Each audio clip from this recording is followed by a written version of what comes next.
주님, 부끄러워서 할 말을 잃었습니다. 고백과 참회의 기도로 함께하는 사순절 40일 묵상 제33일 금요일입니다.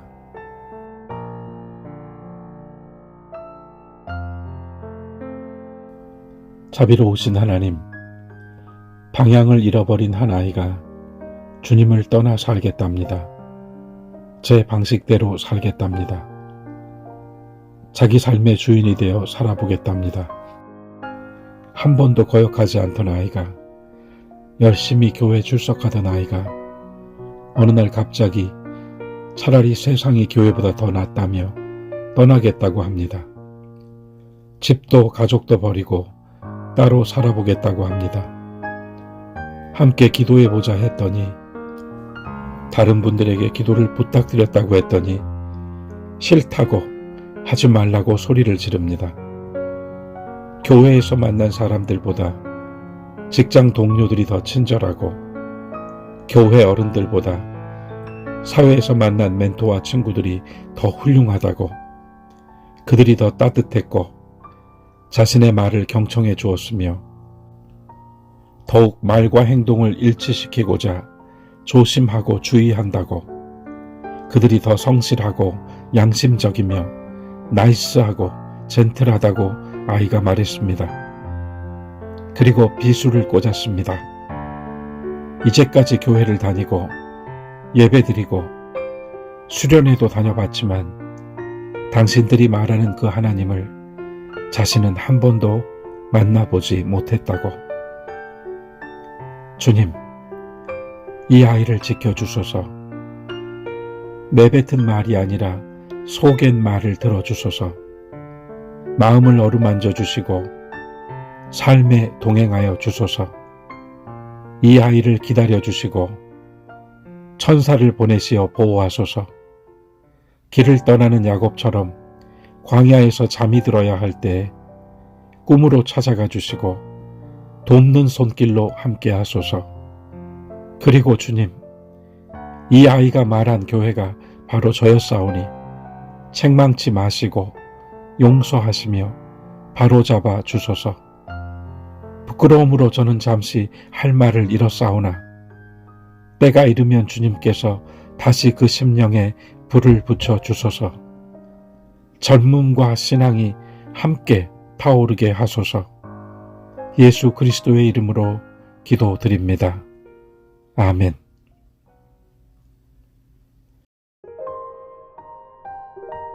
누가 살아서 죽음을 보지 아니하고 자기의 영혼을 수월의 권세에서 건지리이까. 시편 89편 48절 말씀.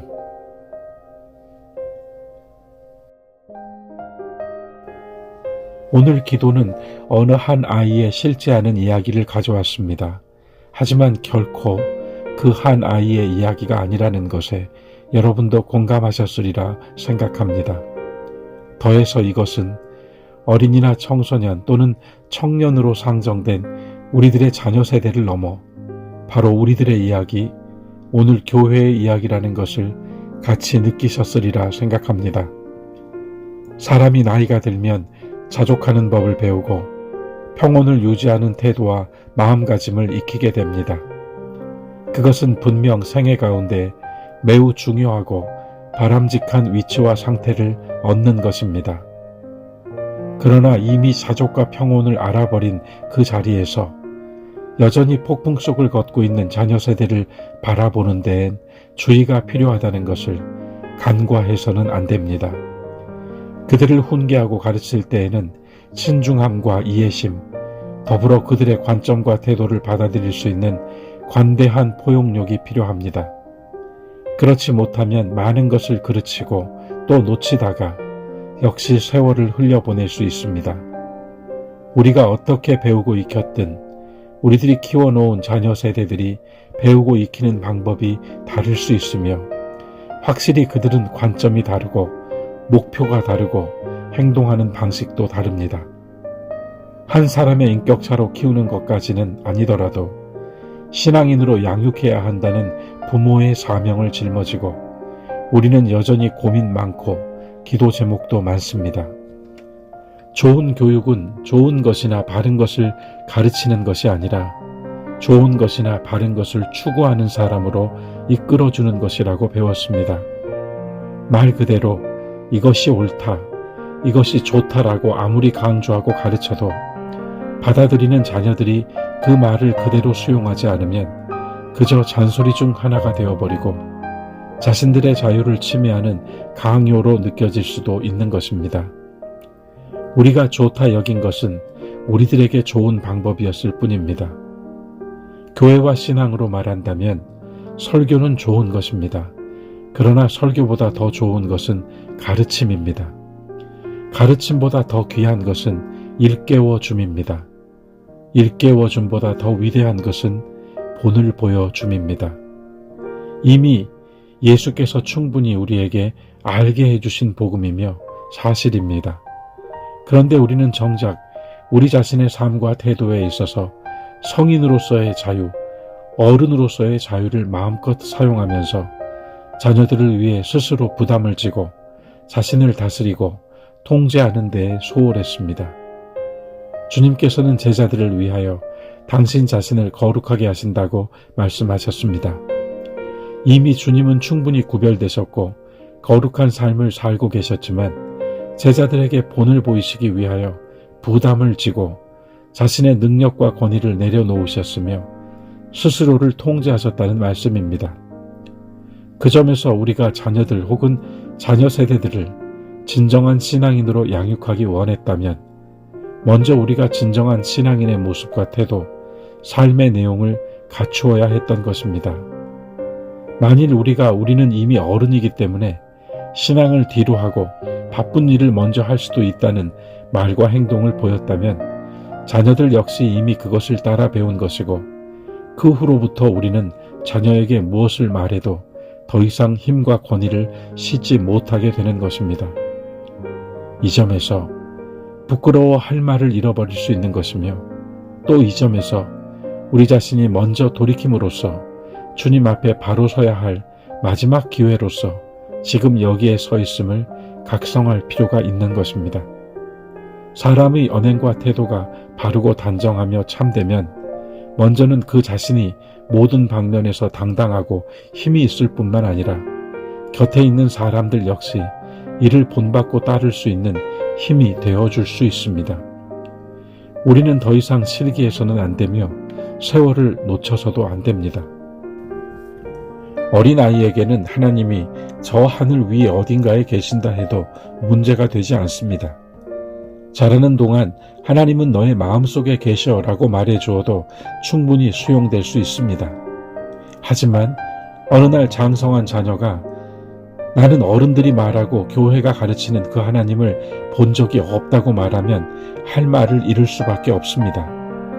왜냐하면 이미 많은 것을 보았고 많은 것을 느끼고 생각한 자녀들에게 하나님은 더 구체적인 삶의 내용이 되어 그들의 삶의 자리에 함께 계셔야 했던 것입니다.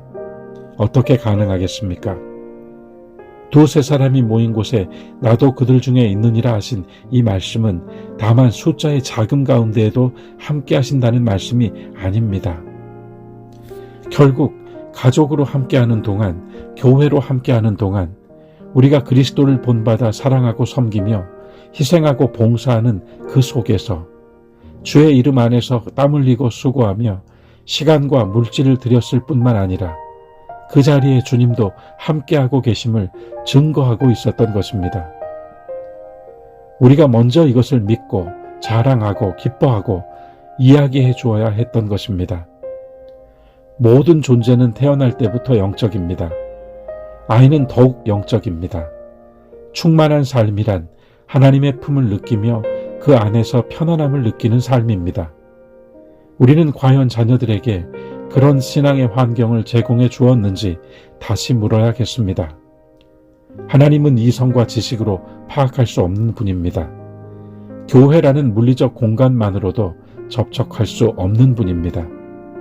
사랑과 공감, 인내와 관용, 용서, 그리고 무엇보다도 모든 때, 어느 때에든지 주님께로부터 얻는 구원까지 경건은 매우 현실적인 덕목들과 함께 해야 하고 혼란스러운 인생길에서 우리를 이끌어주는 나침반과 같은 것이라고 가르쳐 주어야 합니다. 결국 모두 각자 제 길을 찾아갑니다. 어떤 이는 이 방향으로, 어떤 이는 저 방향으로 갈 것입니다. 또 어떤 이는 빠르게 가고 어떤 이는 느리게 갈 것입니다. 기술 만능주의와 과학의 신격과 물질주의에 경도된 세상과 교육관 너머로 신앙교육은 무엇보다도 올바르고 참된 삶으로 가는 오솔길을 가르쳐주는 교육이 되어야 합니다. 인내와 여유로 자녀를 대하고 때로는 엄격하게 경계를 그려주는 것도 어른들의 몫입니다. 이제 믿어주고 축복해 주십시오. 자녀들이 보는 가운데에 기도해 주십시오.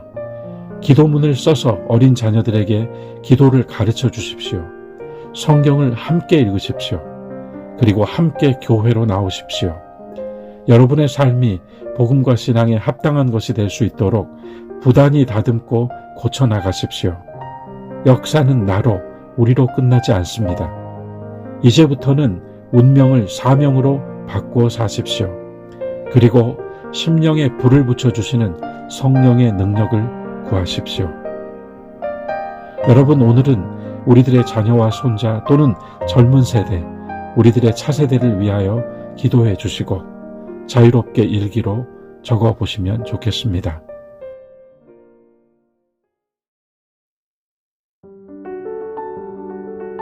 사순절 33번째 날입니다. 힘차게 일어나시고 생명의 밝은 빛을 발하십시오. 감사합니다.